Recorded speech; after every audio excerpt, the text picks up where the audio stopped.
Hello mga mi! Another day, another vlog. Sasamahan nyo sa aking lakad. Let's go!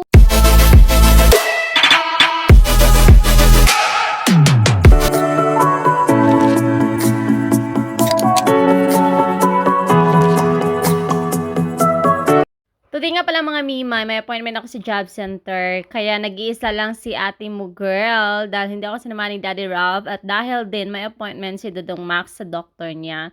So kaya naman mag-isa tayo for today's video. Sa totoo lang talaga mga Mima, first time kong gagawin to and hindi ko alam kung makakarating ako doon talaga in a right place kung saan ako may appointment. Dahil nga sa every lakad ko at mga appointment, ay kasama ko talaga si Daddy Rob. But this time talaga ay nagka-conflict yung schedule namin ni Dodong Max dahil sumabay talaga siya at the same hours. Kaya naman wala na tayong magawa doon, kaya let's go. So nandito tayo ngayon sa train station. Nalito pa nga ako dito mga Mima dahil napunta ako dun sa wrong direction which is mali pala yung napuntahan ko. So bumaba ako ulit and babalik na naman dahil ibang form yung binabaan ko. Kaya kita niyo yung reaction ko dyan, yung mukha ko dyan na parang naiinis dahil natatagalan na ako. Late na nga ako, wrong turn pa akich. Gusto ko sana na ihatid ako ni Daddy Ralph dito sa appointment ko mga mi. Dahil nga, hindi ko alam kung paano ko pupunta doon. Kailangan ko kasi lumipat ng ibang station para makarating ako sa lugar kung saan yung job center. So, ayan. Nahihirapan na nga tayo. So, bababa tayo dito ulit dahil nandito yung Form 6 kung saan diyan ako sasakay ng train. So, buti na lang talaga. Ginaguide ako ni Ate Jovi. So, shoutout sa'yo ate. Thank you so much sa guide. Dahil sinay niya sa akin talaga kung anong train at anong number yung sasakyan ko. At dyan nga mga Mia, naghintay na ako ng train.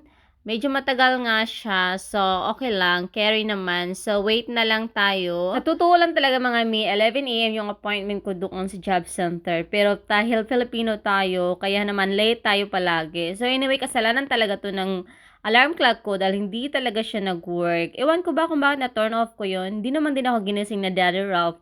Ay, nako, nauna naman talaga siyang gumising sa akin, pero hindi naman niya ako ginising. Alam naman talaga niya na may appointment ako. So, yun nga, dahil may kanya-kanya kaming lakad at siya din yung dala ni Dodong Ralph sa doctor niya. So, yan, mag-isa muna si Badiday ngayon umalis.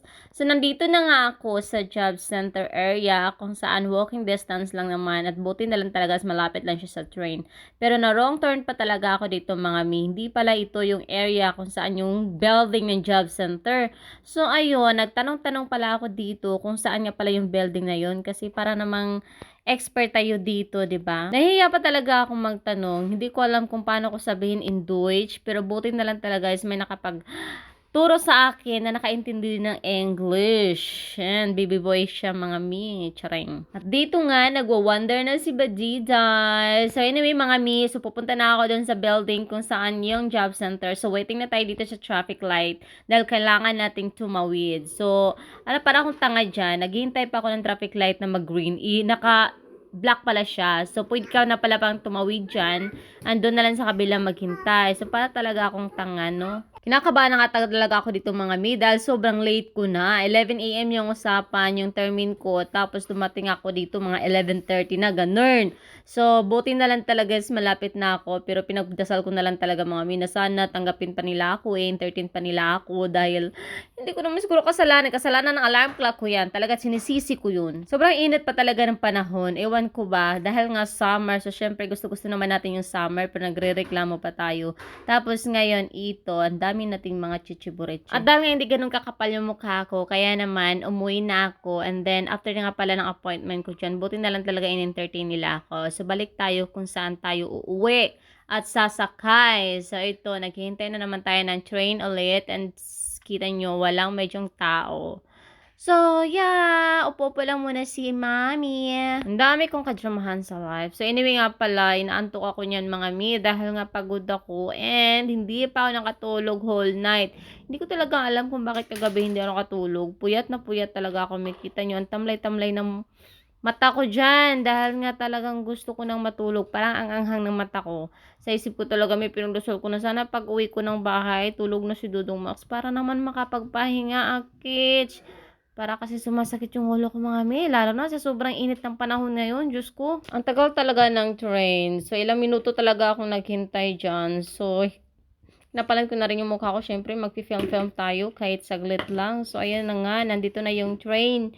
So, yeah, let's go inside na. Pero syempre, kahit gusto ko namang mag-video sa loob, no? Hindi naman pwedeng nakalagay lang lagi ganyan. Dahil may mga tao there na kailangan din nila ng privacy. Kaya naman, let's go! Okay, to cut the story short, yeah, pauwi na rin ako ng bahay. At yun nga, lagi ko na sa isip na sana makapagpahinga ako pagdating ko ng bahay. And for sure, natulog na rin si Dudong Max ngayon. Parang wala talagang gana lumabas today mga mi dahil sa sobrang init ng panahon. Pero sana nga, hindi maboboard si Dudong Max sa bahay dahil whole day na naman kami magtatambay doon dahil wala na akong balak lumabas ulit. Pero sa totoo lang talaga mami, gusto-gusto ko yung mga weather na ganito kahit na mainit basta hindi lang uulan at malamig. Syempre, 'di ba, magagawa naman lahat ng gusto mo kung gustuhin mo lang. Pero dahil nga pagod tayo, puyat, sana nga tonight is makatulog na tayo ng maayos. Kahit na hindi ko katabi si Dudong Max sa pagtulog ko, parang hindi ko pa rin makatulog. Hindi ko alam kung bakit. Hindi ko alam kung sinong nag-iisip sa akin or pinag-uusapan ba ako, naniniwala ba kayo sa mga ganyang beliefs. So, ayan nga mga mil, ang hakbang na lang rin is malapit na tayo sa bahay. So, sobrang init. So, ayan yung train sa kabila. So, papunta na naman ng city yan. So, ako naman pauwi na ako dahil kabababa ko lang din sa train. And yes, panay bunga nga pa rin si mami nyo dahil sa sobrang init ng panahon today.